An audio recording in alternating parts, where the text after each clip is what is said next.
other theory, like Jack also started a cult this week. Dude, that's true. I'm already on the cult. I've Did you? already drunk the Jag Kool-Aid. Like, I'm already there. Dude, I bow down. Like, when I recognize the crown, I do bow down. Jag, there you Thank go, you. Oh, lass. Thank you. bless you, Lassie. Bless you. When we first came to YouTube, I started on your platform. And I think it's fitting that we ended on your platform. Jaguar Wright is disgusting. Injustice need to be served. And find her. It's time. I've been warning everybody since I was escaping Jag. The Jaguar Wright effect is what I came up with because people weren't realizing that they were being manipulated by her in any way. When she called content creators to gang up on me, it created gang stalking. It created a lot of issues in my life. She didn't understand. When my car got took, all of that, I understood that this was a spiritual war that was going on and I had to fight for my life. But now that people are seeing it, justice just need to be served. The only way that you can defeat someone that is in dark energy or the devil or someone who siphons your energy is you don't feed it. That's why I was trying to tell people, even down, to the robot and all of that, like you on my heels and people were, just exposing where I was, took my cat, my job, just a lot. And I'll say this, when she said that she, do hypnosis, she did. She does. With that gang stalking with me, my children were taken away from me. My stability was taken away from me. But when people were trolling me online and telling me you're a grifter, you're a scam artist, you're this, you're that, it began to get in my thoughts. And I just said, you know what, I'm a just go away. And when I went down to the park in Arlington, I met this guy. And I'm not going to go in all into it, but when people say that she is a trafficker, she is. And when I met this guy, and King, when I said to you, I said, I wish you were looking for me because I knew that you would be able to find me, but I was so afraid to get online. That day when she called, matter of fact, she texted me. My phone was off and she said, you needed help. And I did. I did need help because I met some devils in the park. And when they did what they did to me, he said to me, Jaguar Wright told me to tell you, bitch, I will always own you. That lady is dark. I experienced the energy with her one day that I was sitting out back and I felt something in my veins pulling on me. And I came in and her eyes was bloodshot red. And she said, why won't you submit to me? Why would I submit to anybody like you?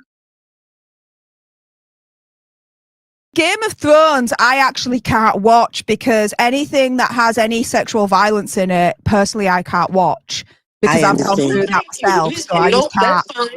I can Mhm. understand. There are certain scenes that happen in certain films that I can't watch either. Mm. One of the scenes that I will say that I've seen on film that I've never watched, I can't watch. If it's on, I'll walk out the room. It was that movie, Life is Hot in Cracktown. Have you ever seen that? It was an offbeat B film, and I'm starting to believe that it was a ritual, an initiation ritual into the Shluminati.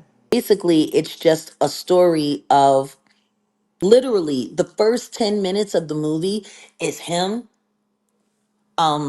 coaxing his on again, off again girlfriend to come and hang out with his friends. And then he tried to convince her into a G bang. And she started like saying, no, I don't want to have to do this. I'll do it with you, but I don't want to have to do it with your friends. And then he tries to convince her. And then once he realized she's not going for it, and his friends are sitting there waiting for their flesh meal, they start to accost her. They force her into an abandoned car, a dirty abandoned car, and they all took their turn on her in the car, and she allowed it to happen out of fear, but she was afraid. And like in literally in the opening scenes of the movie, The screams that she screamed out in that film, I can't even watch it. I can't even listen to it because it reminds me of things that I have experienced. It's extremely triggering. And that's literally the first 10, 15 minutes of the movie. This grape scene. That's how it starts. Because the screams, it sounded way too real. And for whatever reason, I don't think that girl was acting. I don't. I don't think that girl was acting because it was those shrills and those guys ripping at her like that. It was too real. And because of all of the knowledge that I have of Hollywood, trigger warning, you might be shocked. The simple fact that I know that things like that happen in Hollywood, that a lot of those sex scenes, that's not acting, it's real. You know, They really well, like to put that in our face. this is the thing. There have been 15 actresses in the past 20 years that came forward and spoke out against the fact that their so-called sex scene or love scene in a film was actually an assault. But when I saw the way, just, oh my God, yeah, that scene, even now, if that movie is on and that scene is on, I walk away because I don't think they were acting. I think it was real. That scene, he was nasty. He assaulted and unalived an elderly man and then stayed in his home with his corpse in the film. Like this movie, Evan Ross was a whole nother kind of demon. And he looked so comfortable doing it. You know, yeah, Dirty Diana. Like I want everybody to really think about that. You're watching a film for entertainment.